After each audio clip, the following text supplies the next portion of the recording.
porque quiero llegar a sitios más altos, más lejanos y más rápido. Por eso surgió la Orbea Gain.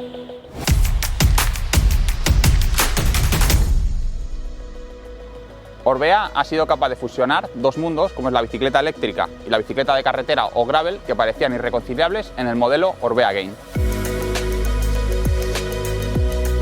Al contrario de lo que ocurre con las bicicletas de montaña eléctricas, en el caso de las bicicletas de carretera eléctricas no se ha unificado el tipo de motor que utilizan, si motor central o motor trasero. En este caso, Orbea ha elegido el motor trasero e-Bike Motion X35 Plus, que es de las pocas bicicletas en utilizar la versión Plus, puesto que Orbea lleva trabajando desde 2017 con esta marca desarrollando sus motores. Este motor tiene 250 vatios de potencia, además cuenta con 40 newtons de par. En cuanto a las ventajas de un motor trasero como utiliza la Orbea Gain, por un lado tenemos el peso, es casi 1 kilo más ligero que un motor central. También tiene la ventaja de que no tiene ningún arrastre cuando utilizamos la bicicleta sin existencia, que en el caso de la bicicleta de carretera o gravel es la mayor parte del tiempo. Como desventaja tenemos que no tiene un balance de pesos tan centrado como una bicicleta de montaña, que en este caso sí que es necesario tener un motor central para tener un mejor balance de pesos y poder tener mejor tracción y mejor conducción. La integración de las baterías es algo vital hoy en día en cualquier rango de bicicleta. En este caso, Orbea utiliza una batería integrada de marca Panasonic. Una de las preguntas que nos hacéis es ¿por qué no se monta una batería con una mayor capacidad? Sobre todo por el peso. La Orbea Gain monta una batería de 250 vatios. Esta batería te permite realizar algunos desniveles que con tu bicicleta tradicional no podrías. Es una asistencia ligera que te ayuda en aquellos momentos de una subida muy larga, una subida con mucha pendiente, para que pueda darte un extra de potencia. Para aquellos que necesitéis una autonomía aún mayor, Orbea vende aparte el Range Extender, que son 208 vatios más de capacidad. Esto te permite pedalear unas 2 horas más aproximadamente. La Orbea Gain cuenta con dos cuadros, uno de aluminio y uno de carbono. En los dos tiene comunes unas integraciones que vamos a ver a continuación. La primera de ellas es el guiado de cables ICR. Es un nuevo guiado de cables que ya vimos en la Orbea Orca, que mete el guiado de cables por dentro de la potencia y para dentro del cuadro, para hacer evidentemente un aspecto más limpio.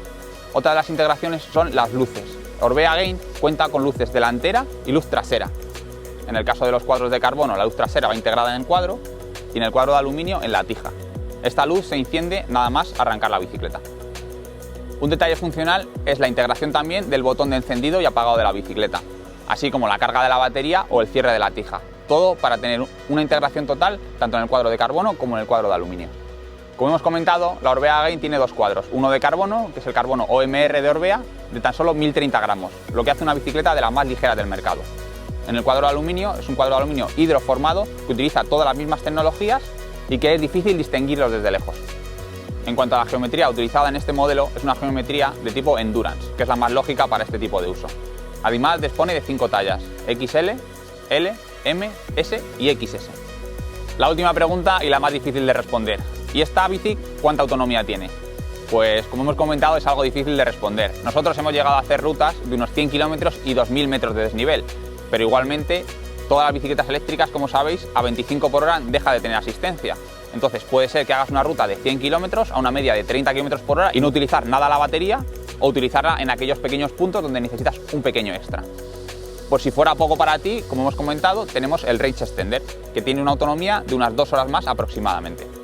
Esperemos que os haya gustado conocer un poco más esta bicicleta tan especial de Orbea. Os recordamos que os podéis suscribiros y dejar vuestros comentarios y dudas abajo y os las responderemos a todos encantados. Nos vemos en próximos vídeos. Tengo que calentar la voz. ¡Ah, la, la! It's Friday, ¡Nos entra en el cebollón! Es otro perro cagando, ¿te imaginas?